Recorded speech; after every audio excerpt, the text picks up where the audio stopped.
itu ada banyak pertanyaan yang bertanya seperti ini. SMK Kesehatan bisa nggak sih masuk kedokteran?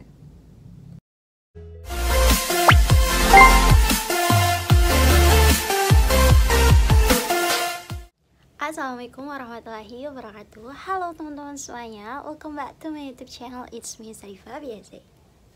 Ini kita bakal bahas apa sih manfaat dan perbedaan dan mana yang lebih baik antara SMA dengan jurusan IPA atau kita pilih SMK Kesehatan. So from that, don't skip on watching. Kita mulai dari yang SMA dulu. Kalau teman-teman masuk di SMA tentu ada 3 pilihan jurusan, yaitu ada SMA IPA, SMA IPS, dan SMA di kelas bahasa. Hanya saja pada pembahasan kali ini kita bakal bahas pointer pada SMA IPA. Setidaknya ada 4 alasan terbaik kenapa kamu harus ambil SMA dengan jurusan IPA. Yang pertama, yang kedua, yang ketiga, dan yang keempat. Kita belah satu-satu ya.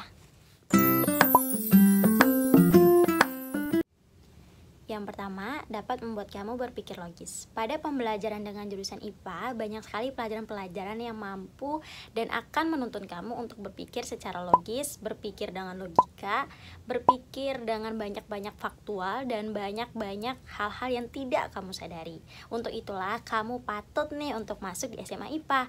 Karena dengan begitu, logika kita akan lebih masuk dan akan lebih membuat kita bersemangat untuk selalu mencari tahu mengapa dan mengapa.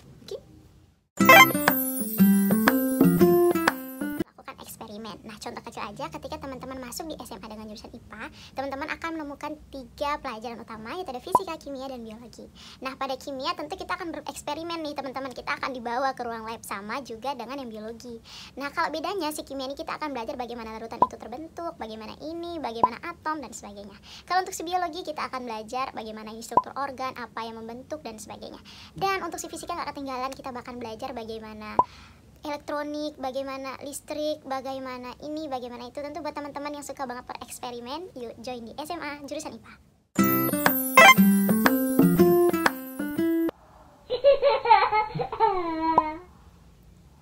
Yang ketiga, yaitu teman-teman bisa dan sangat mudah banget memilih jurusan ketika masuk pada perguruan tinggi. Karena pemilihan untuk SMA dengan jurusan IPA itu banyak banget. Teman-teman bisa pilih di jalur yang pendidikan, teman-teman bisa ambil teknik, teman-teman bisa ngambil kesehatan, bisa ngambil seni, bahasa, dan sastra. Pemilihannya tuh banyak banget.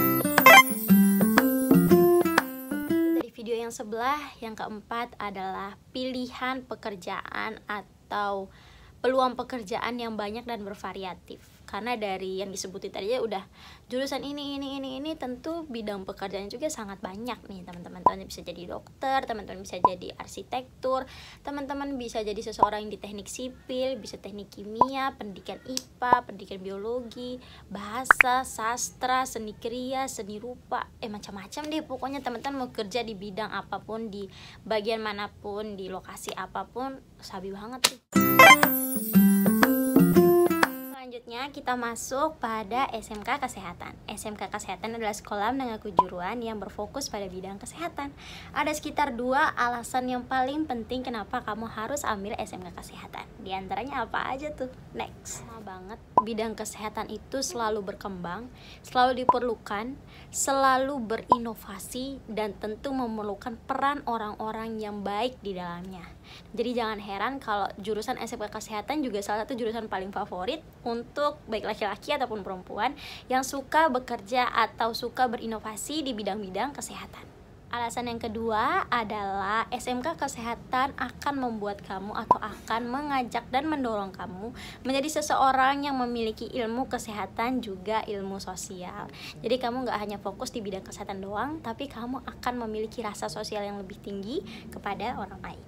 Dan untuk pilihan dari SMK Kesehatan itu juga banyak banget teman-teman. Teman-teman bisa jadi asisten keperawatan, bisa jadi asisten dokter, bisa jadi asisten gigi, dan asisten donor darah, atau yang bekerja di bidang-bidang kesehatan lainnya. Teman-teman bisa. Ada beberapa pertanyaan yang sangat banyak sekali dilontarkan, baik di semua platform Instagram aku, TikTok, dan YouTube. Itu ada banyak pertanyaan yang bertanya seperti ini. SMK Kesehatan bisa nggak sih masuk kedokteran? Menurut kalian bisa nggak sih? Secara kalau logika kan nyambung banget tuh, SMK Kesehatan terus ngambil kedokteran. Hanya saja nih teman-teman, hal terburuknya adalah nggak bisa sama sekali, karena ada yang namanya KKI atau Konsul Kedokteran Indonesia, yang dimana mereka ini menetapkan suatu standar pada tahun 2012 yang menyatakan bahwa hanya anak SMA atau MA dengan jurusan IPA lah yang diterima di Fakultas Kedokteran. Nah, terus kalau misalnya nih aku ikut SBMK tapi dari SMK Kesehatan, apakah bisa diterima? Jawaban bisa atau nggak bisanya itu tetap harus kembali kepada peraturan tadi nih yang sudah menetapkan hal demikian. Walaupun memang ada beberapa orang yang aku bakal semangat belajar kak, aku akan terus mencoba kak, aku akan begini begitu. Masalahnya bukan mau mencoba atau tidak mencoba, tetapi memang ada peraturan atau standarisasi yang telah ditetapkan bahwa hanya jurusan SMA IPA lah yang diterima di Fakultas Kedokteran. Apakah kamu kini adalah orang di SMK Kesehatan atau kamu yang ada di SMA dengan jurusan IPA? Aku cuma mau kasih tahu untuk teman-teman yang ada di SMK Kesehatan atau SMK manapun yang mau menjadi dokter, jangan berkecil hati. Teman-teman bisa banget untuk mencari jurusan atau alokasi lainnya selain menjadi dokter. Teman-teman bisa masuk ke bidang radiologi, teman-teman bisa menjadi asisten perawat, asisten dokter gigi. Terus teman-teman juga bisa mengurus pada bagian darah, atau teman-teman membantu radiologi juga bisa banget. Jadi jangan berkecil hati untuk teman-teman yang ada di SMK Kesehatan. Dan untuk anak-anak yang ada di SMA MA kelas IPA, bersyukurlah karena peluang kalian tuh sangat besar dan sangat banyak. Jangan sia-siakan dan semoga cita-cita kalian tercapai. Walaupun mungkin pernyataan aku kali ini membuat ada beberapa pihak yang ingin menjadi dokter namun cita-citanya tidak terwujud, jangan berkecil hati. Percayalah akan selalu ada dan kita akan diberikan yang terbaik oleh Yang Kuasa, teman-teman. Kalau teman-teman punya pertanyaan atau punya sesuatu, teman-teman bisa DM atau komentar di video ini. Bisa juga komentar di TikTok dan di Instagram aku. Teman-teman bisa mencari semua aku di platform yang mana satu nama saja, itu @sarifabsa. Sampai jumpa untuk video berikutnya. Jangan lupa tekan tombol like, comment, share, dan subscribe. Dan semoga channel ini bermanfaat untuk kalian. Sampai jumpa. Wassalamualaikum warahmatullahi wabarakatuh.